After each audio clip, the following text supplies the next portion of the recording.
So when we're trying to lose weight, the problem typically starts first thing in the morning with these two meals.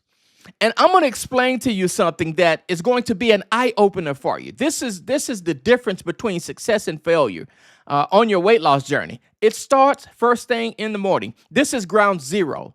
And so I'm going to explain this to you in a way that you understand why some of the things that you've tried haven't worked. And more importantly, what you need to do to fix it to achieve long-term success in your weight loss journey and your health journey. I'm going to make it crystal clear why the problem that we face usually starts first thing in the morning with the first meal that we eat. So let's start with this first meal. It's 3 buttermilk pancakes, 2 tablespoons of maple syrup, 3 slices of bacon, a cup of oatmeal with a few blueberries on top because that always makes it right? And an 8-ounce glass of orange juice.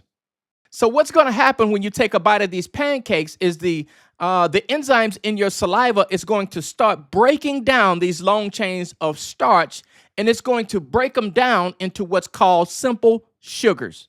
Now, if that syrup or orange juice has high fructose corn syrup in it, what that's going to do is cause your sweet receptors to send a high volt signal to your brain's reward system. And that's going to release a massive hit of dopamine. Now, because these pancakes, this meal has been stripped of any fiber, including the orange juice, it's been stripped of any fiber. What it's going to do is cause the glucose and fructose to tear through the stomach lining and into the bloodstream. And so what's going to happen is your blood levels is not going to just rise, it's going to spike. Within minutes, your blood glucose can jump from 80 milligrams per deciliter to over 150 grams per deciliter.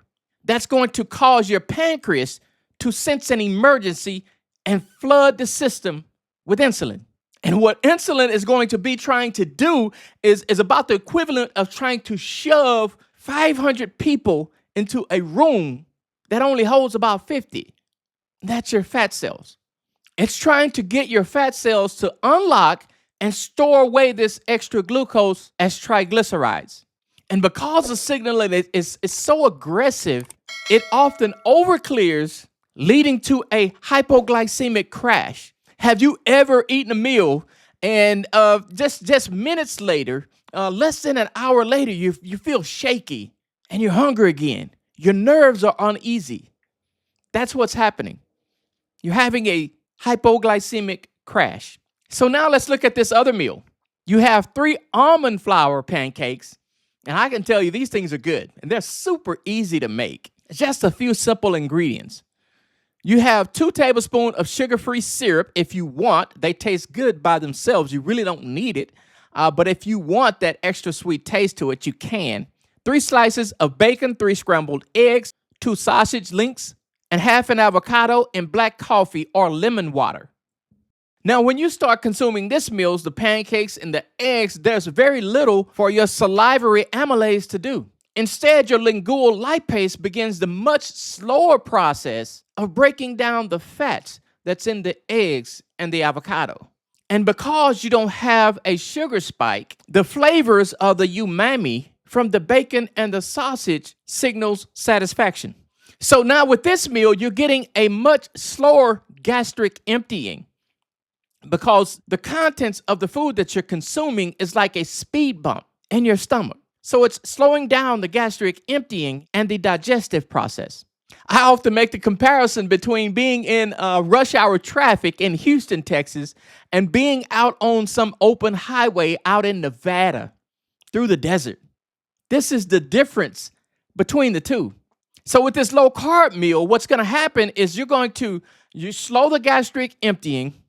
You're going to get a slow, steady rise in insulin, not a spike, and a gradual fall. And if you're in ketosis, because it's not triggering insulin and causing fat storage, you continue to burn fat, even though you just ate. Your body is still in ketosis. So you're still consuming or burning your stored fat for energy. Now, here's the thing with these 2 meals. Both of them are about 800 calories. So this is the difference between counting calories and consuming to work with your hormones in your body.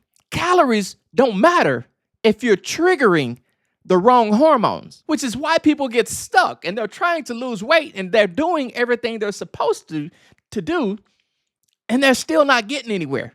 I've been on that treadmill and it's frustrating. This is why. This is the science behind why it doesn't work.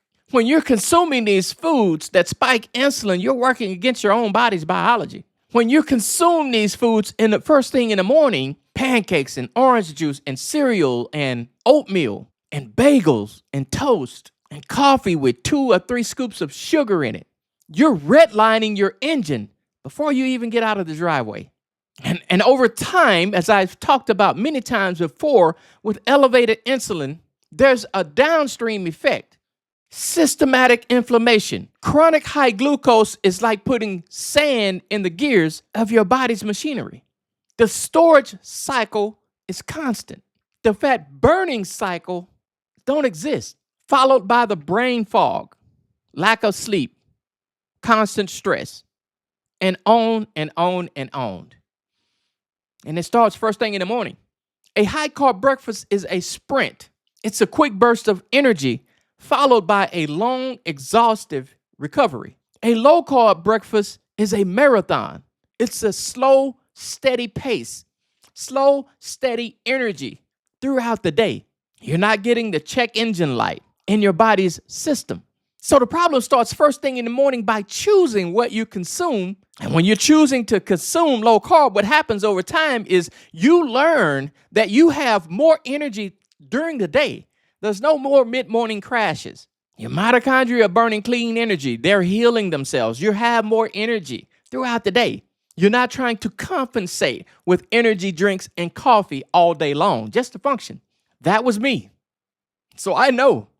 So I hope that helps. Choose low carb, especially first thing in the morning. The first meal that you consume is just going to help you function better throughout the day over time. Thank you for watching. Like the video, subscribe to my channel. We will see you in the next video. Bye for now.